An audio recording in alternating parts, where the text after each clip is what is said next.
भारतीय सिने प्रेमियों को एकदम नए स्टाइल की विलेनी से रूबरू करवाने वाले गुलशन ग्रोवर की खुद की जिंदगी की कहानी भी किसी फिल्म से कम नहीं है।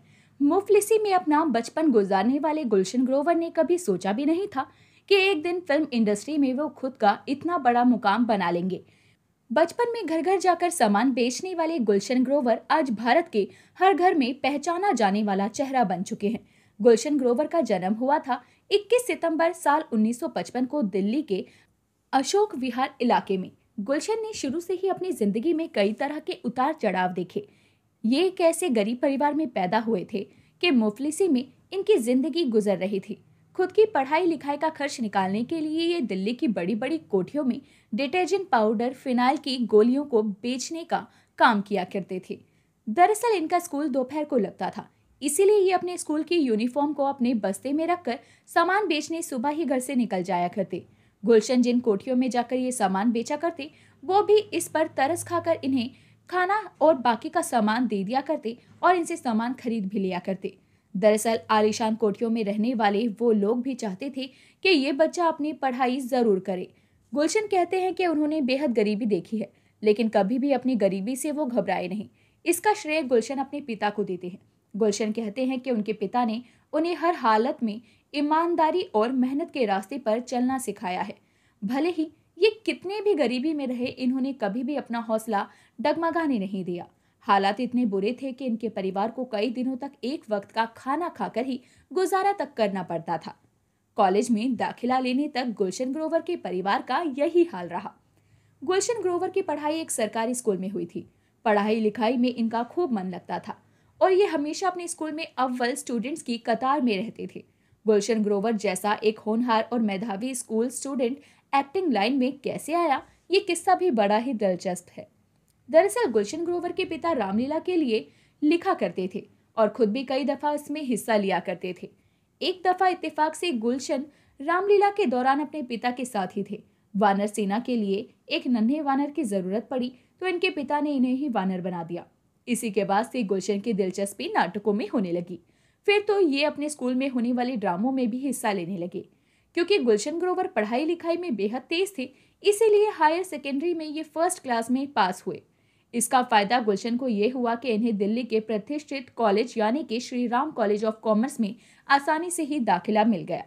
गुलशन ने यहाँ बीकॉम में एडमिशन ले लिया और कॉलेज में भी इन्होंने नाटक करना जारी रखा। पढ़ाई और एक्टिंग दोनों ही जबरदस्त चल रही थी। दिल्ली यूनिवर्सिटी में इनका नाम होने लगा। बड़ी बात तो ये थी कि इनके कॉलेज के आसपास महिला कॉलेजेस में भी पुरुष अभिनेता की जरूरत पड़ने पर इन्हें ही बुलाया जाता था। कॉलेज में गुलशन की जिंदगी बहुत बढ़िया चल रही थी। गुलशन ग्रोवर ने इसी बीच लिटिल थिएटर हाउस भी ज्वाइन कर लिया। थिएटर जगत में मशहूर होने के बावजूद भी इन्होंने फैसला कर लिया था कि चाहे कुछ भी हो जाए, पढ़ाई लिखाई नहीं छोड़ूंगा। कल अगर एक्टिंग में सफलता नहीं मिली तो कम से कम पढ़ाई काम आ जाएगी। एक दिन अपने परिवार वालों की परमिशन लेकर ये 2 महीने के लिए मुंबई शहर आ गए। 2 महीने के लिए ये इसीलिए आए थे ताकि देख सके कि ये मुंबई शहर में टिक भी पाएंगे या नहीं। दरअसल अब तक इन्होंने फिल्मों में ही मुंबई शहर को देखा था, लेकिन असलियत में ये शहर कैसा है इसका इन्हें जरा भी अंदाजा नहीं था। मुंबई आने के बाद गुलशन ग्रोवर ने इस शहर में अपनी रिसर्च करनी शुरू कर दी। इन्होंने स्ट्रगलिंग एक्टर्स से बात की, कुछ स्टूडियोज के भी चक्कर इन्होंने लगाए। अपनी इस छोटी सी रिसर्च में इन्होंने अंदाजा लगा लिया कि ये मुंबई शहर में रह भी सकते हैं और यहाँ रहकर एक्टिंग भी कर सकते हैं। इन्होंने ये भी सोचा कि क्यों ना एक्टिंग की फॉर्मल ट्रेनिंग भी ली जाए। इसी दौर में पुणे का film and television institute Bharat का सबसे लोकप्रिय एक्टिंग इंस्टीट्यूट था। इसी इंस्टीट्यूट के टीचर रोशन तनेजा देश के सबसे शानदार एक्टिंग टीचर माने जाते थे। लेकिन इत्तेफाक से जिस साल गुलशन ग्रोवर मुंबई आए थे, उसी साल रोशन तनेजा ने FTI पुणे से अलग होकर अपना खुद का एक एक्टिंग इंस्टीट्यूट मुंबई में खोल लिया था। गुलशन ग्रोवर ने भी रोशन तनेजा को इसी इंस्टीट्यूट से ज्वाइन किया और इनसे एक्टिंग की ट्रेनिंग ली। गुलशन ग्रोवर बड़े ही मेहनती थे। इनकी मेहनत और लगन को देखकर रोशन तनेजा साहब ने इन्हें इंस्टीट्यूट में नौकरी तक दे दी। यहाँ गुलशन ग्रोवर को कई बड़े स्टार्स के पुत्रों को बारीकी से एक्टिंग सिखाने का मौका भी इन्हें मिला।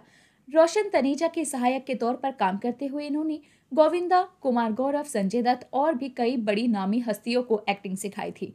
रोशन तनेजा के इंस्टीट्यूट में इनकी नौकरी बढ़िया चल रही थी, तनख्वाह भी इन्हें ठीक ठाक मिल रही थी।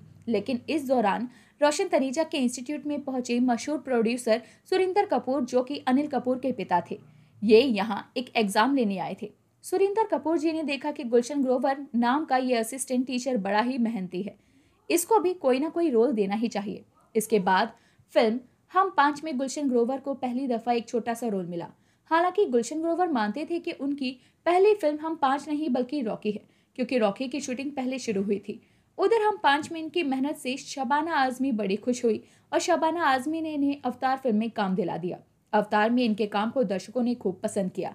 इसके बाद सदमा में भी इनके काम की बड़ी तारीफ हुई। गुलशन ग्रोवर ने खलनायकी की बारीकियां प्रेमनाथ, अमरीश पुरी और अमजद खान जैसे धाकड़ विलेंस की एक्टिंग देखकर सीखी। फिर वो दौर आया जब गुलशन को उन फिल्मों में भी काम करने का मौका मिला जिनमें प्राण, अमरीश पुरी और रजा मुराद जैसे दिग्गज विलन भी थे। लेकिन गुलशन ग्रोवर ने हर फिल्म में अपनी एक अलग छाप छोड़ी। गुलशन ग्रोवर ने कई दफा अपने गेटअप बदले, अपने किरदारों के मेकअप पर खूब ध्यान दिया।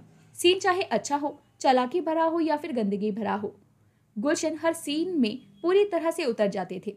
धीरे धीरे ही सही, लेकिन गुलशन ग्रोवर बॉलीवुड के बैडमैन के नाम से मशहूर हो गए। इन्होंने मशाल, वीराना, राम लखन, सौदागर, तहलका, अनाड़ी, विजय पथ, राजा बाबू, दिलवाले, मोहरा, सबसे बड़ा खिलाड़ी, यस बॉस, इंटरनेशनल खिलाड़ी, Hera Pheri, Tarzan the wonder car, I am Kalam, Bin Bulaye Baraati, agent Vinod, hit story 4, सलाम मुंबई और सड़क 2 जैसी लगभग 200 से भी ज्यादा फिल्मों में काम किया। गुलशन ग्रोवर ने हॉलीवुड की भी कई फिल्मों में काम किया। इनकी पहली हॉलीवुड फिल्म थी the second jungle book of Mowgli and Baloo. यह फिल्म साल 1997 में रिलीज हुई थी। इन्होंने केवल इंग्लिश फिल्मों में ही नहीं बल्कि जर्मन, पॉलिश, ऑस्ट्रेलियन, ईरानी, मलेशियन, कनाडियन, ब्रिटिश और नेपाली फिल्मों में भी काम किया। साथ ही भारत की भी कई भाषाओं की फिल्मों में इन्होंने जबरदस्त एक्टिंग की। गुलशन ग्रोवर की उम्र अब 65 साल से भी ज्यादा की हो चुकी है।